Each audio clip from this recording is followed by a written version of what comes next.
Hi guys, it's Matt. Welcome to the video. I am a compulsive gambler in recovery and I'm your mind and movement mentor here to help you. So today I want to talk about gambling as a form of cheap dopamine. Well, the word cheap is kind of slightly misleading because, as the title says, it's actually very expensive on you in a number of different ways. Without going off topic, this is a real problem in the modern day, is this idea of cheap, instantly gratifying, pleasurable brain chemicals. Dopamine is a molecule in the brain that is released when, as almost like a pleasure reward. Someone may feel free to correct me in the comments.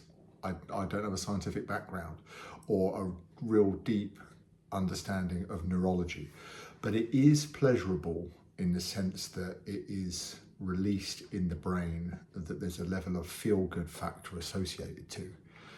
And in the modern day, we often get these things from gambling's a massive one, fast food, pornography, binge watching television series, things like this that aren't super productive and aren't really something that our future self is going to thank us for in any way, shape or form.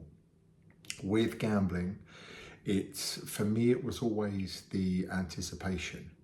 It was the driving to the football match to watch it with a ridiculous amount of money on it. It was the next roulette spin, the next roulette spin, the next roulette spin, regardless of how much money was left, if I should walk away, if I could actually afford to spin the amount of money that I was spinning each time. And it's dangerous, it's incredibly addictive. And it's one of those things where you can really lose touch with reality.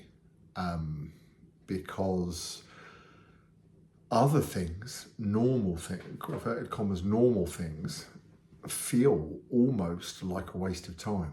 They feel almost boring by contrast. And there lies the danger. I haven't gambled for a good while now. And if I went out for a walk with my dog, unless it was absolutely chipping it down with rain, it would be an enjoyable experience. It would be some fresh air, some movement for the body, a walk that I suppose to an extent dovetails into one of my fitness goals for my daily steps. If I went out for a walk with the dog, bless him, can't believe I'm about to say this, but in addiction, it would be like an ironic joke. It would be a complete waste of my time. That I could be looking at football fixtures, planning the next bet, maybe even going to the bookmakers in the middle of the day to bet on virtual dog racing, which is something that I've done on numerous occasions, I'm rather ashamed to say. Just for that thrill, for that, what's going to happen, what's going to happen, what's going to happen. But it does take you away from normal life. Dopamine exists in the fashion that it does in the brain. There's a reason for it. There's a constructive reason for it, which is usually based on the fact that you've had to apply some effort. And it is the reward for said effort. Now, I know I'm not sure whether dopamine is the right word, but I get a real feel-good factor from cold showers. I've done another video on this, or cold plunges. Closing a sale, finalising a business opportunity, buying a house or buying a purchase that you've kind of saved up for block by block, brick by brick to kind of get there. I should imagine maybe publishing a book, releasing your first music album, is something that kind of the work's gone in over a period of time, and the submission is kind of there we go. That's based on effort and we got there. And that is kind of why dopamine should exist in its natural form. But these days we get it from so many other factors where we don't apply the effort first. Pornography is an example. You haven't got to go out and actually talk to someone, arrange a date, build a connection, have a conversation, maybe try to impress someone. It's just there at your fingertips. Likewise, television, you haven't got to put your own ideas out there. You haven't got to come up with anything creative yourself. You haven't got to kind of go through the success barriers of, is this going to work? No, I'm going to do it anyway. Bringing people in, coordinating, being creative. You can just spectate someone else's work whilst sitting down in a sedentary position, essentially kind of rotting and numbing your brain. But with what's going on in the storyline or the way that you are enjoying the show, is kind of giving you that kick as if you are the main character, when really you're just kind of spectating. It's not you that's going through the hero's journey on the film or on the television. You're kind of piggybacking off that in a way that isn't kind of really real. So I'll bring it back to gambling. It was a rant a little bit about modern life, suddenly slightly off topic there. But yeah, with gambling, it does bring you into that false reality. And once you start to move away from getting pleasure from the simple things, I use kind of the nature walk as an analogy of just something that is great to do when you're not in addiction, but would really be, you would not be fussed by in addiction. It's a dangerous place to be.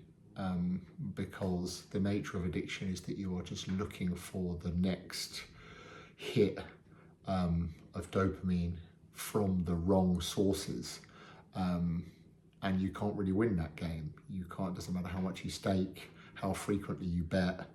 I remember once being in a bookmaker's and a chap had all 4 of the FOBT roulette machines kind of playing simultaneously, and I remember just kind of thinking, even though I was deep in addiction at that point and somewhat frustrated that I couldn't get on one of them, when I got past kind of the feeling of how selfish hogging all the 4 machines to yourself, I remember even thinking in my addicted mind at that time, oh my God, that is like sort of addiction on steroids. The fact that you can't even wait 20 seconds to get the outcome of the roulette wheel on the one machine.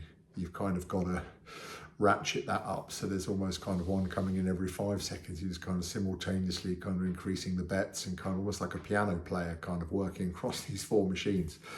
And that's where it can take you. I don't know the guy, I don't know how his story ended, but I can probably guarantee you with that level of high octane gambling, he was an addict. He was experiencing probably the downsides, or was soon to experience the downsides of compulsive gambling behaviour. So if you are an addiction, I always say this, it's not something, you can know this information, and it's not something that you can just binary flick like a light switch. I'll turn off that and I'll go for a walk and be happy about it. But it's just worth sitting with this idea of cheap dopamine, how that can kind of work against you. And hopefully this can kind of push you more into gambling recovery. It's something that once you learn more about and start to understand your own mind a little bit more, it can be incredibly valuable. And for someone in recovery now, such as myself, I use this as a kind of barrier to think, okay, how can I get natural highs?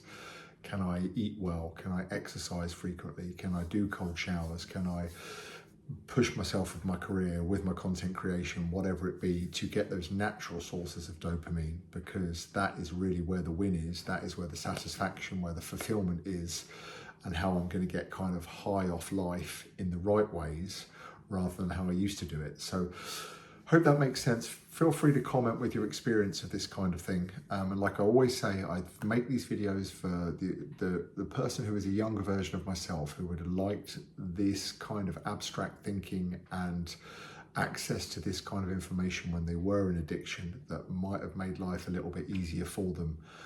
So please feel free to share it with someone who you know might resonate with this content of problem gambling.